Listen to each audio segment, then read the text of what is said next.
Today, I'm breaking down something that has confused almost every single corner of this industry, including myself.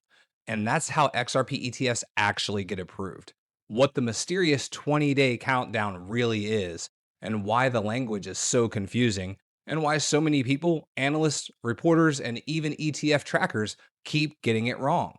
This isn't a hype piece, this is a breakdown of how the mechanics actually work, how to read the filings, and where each XRP ETF actually stands. Let's start with the truth here. The entire ETF approval process for crypto changed overnight in September when the SEC introduced the new generic listing standards. And the way this interacts with S1 filings, delaying amendments, and automatic effectiveness under Section 8A has created one of the most confusing environments I've ever seen in this space. That's why you see contradictory posts, countdowns that don't match, people saying an ETF is live in 15 days, live next week, or already approved. And I'll be honest, I've made these mistakes too. I recently reported that the Grayscale XRP ETF clock had started based on early coverage. But once I dug into the filings myself, it hadn't. So today we fix that, and moving forward, you will never be confused again. Every confusion in this space comes down to one thing. Does the S1 filing have the delaying amendment or not? When the delaying amendment is present, the ETF cannot go effective automatically. There is no countdown. The SEC must manually approve it, and you may see a red preliminary prospectus legend. The filing can sit in limbo indefinitely. When the delaying amendment is removed, the S1 goes effective automatically. A 20 business day clock starts. At the end of the clock, the ETF can list without further SEC approval. This is what people call the countdown. And here's the part that confuses everyone. The amendment isn't labeled 20-day amendment. It's not labeled 8A language. It's not labeled countdown trigger. It's just missing quietly. And because it's missing, many readers don't realize whether the clock is active or not. So where do people get confused, including myself? Well, mistake number one is reading the wrong amendment. Issuers often have multiple S1A filings. One may have the delaying amendment and then the next removes it. People open the wrong one, report the wrong status. This is what I did with Grayscale, and so did dozens of other analysts. Mistake number two is looking in the wrong document. A lot of people find open exhibits, trust agreements, custody agreements, fee schedules, and articles of incorporation. These never contain the delaying amendment. 99% of this is analysis online, literally looking in the wrong document. Okay. The third mistake is confusing an 8A filing with an 8A countdown. They sound familiar. Form 8A is an Exchange Act registration for listing filed by the exchange or issuer. It does not start a countdown. Section 8A, automatic effectiveness on the S1, triggered only when the delaying amendment is removed. This is the countdown. Even reporters mix these up constantly. Mistake number four is assuming that every single ETF issuer is moving at the same speed. This is not true. Some issuers are aggressive, some are slow. Some update every week, some update every 3 months. If you only check one amendment, you'll get the wrong answer. If you want to understand this better than 99% of the industry, here are 3 things to look for and nothing else. Step number 1, open the most recent S1/A filing. Not the first, not the second, the most recent one at the top of the Edgar list.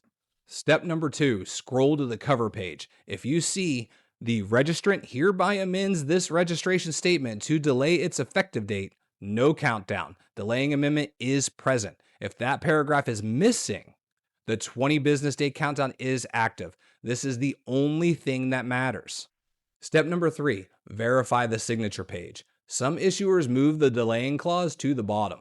If the signature section appears immediately after the undertakings with no delay clause, the countdown is active. Now that we all have at least a basic understanding of what's going on with these ETFs, let's lay out the full XRP ETF picture accurately in 2 clean lists. List number 1, spot XRP ETFs. There are only 3 with an active countdown. These ETFs have removed the delaying amendment. Franklin Templeton XRP Trust, countdown ends on November 13th. Canary Capital XRP ETF, countdown ends on November 13th. 21 Shares XRP Trust, countdown ends on December 8th. These are the only ETFs that can launch automatically. These are the only ones with confirmed 20 business day clocks. The second part of this list is what's inactive or still under review. These do not have the countdown started. Grayscale XRP Trust, Bitwise XRP Trust, CoinShares XRP Trust, Wisdom Tree XRP Trust, Hashdex XRP Trust, Volatility Shares XRP Trust. These are all filed and real and awaiting approval from the SEC. List number 2, non-spot XRP products. These are not physically backed ETFs, but they're part of a broader pipeline. XRP futures ETFs from Valkyrie, ProShares, and VanEck, XRP leveraged or inverse ETFs from Direxion, Volatility Shares, European physical XRP ETPs, 21 Shares, CoinShares, and ETC Group, potential future trust conversions, and future basket products including XRP.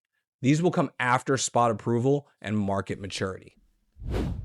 So what does all of this actually mean for XRP? For the first time ever, XRP has multiple spot ETFs in the approval pipeline, and 3 of them are already automatic countdown timers. We are watching the earliest stage of institutional XRP infrastructure being built, and one of the first products to go live. The rest of the pipeline will rapidly flow. This is how Bitcoin and Ethereum evolved. First a few issuers, then dozens, then entire families of ETFs. XRP is following the same exact path. And just remember, the government can still reopen at any time, and when the SEC gets going, all of this goes out the window. They have the ability to approve all of these XRP ETFs as long as they meet the correct regulations, regardless of a countdown or not. There's a very real chance we could see 10 XRP ETFs launch all around the same time in November. I'll keep tracking every amendment, every filing, every countdown, and if anything changes, I'll bring it to you immediately. If you made it to the end of the video, comment launch. Be sure to hit subscribe, smash the like button, and leave that comment.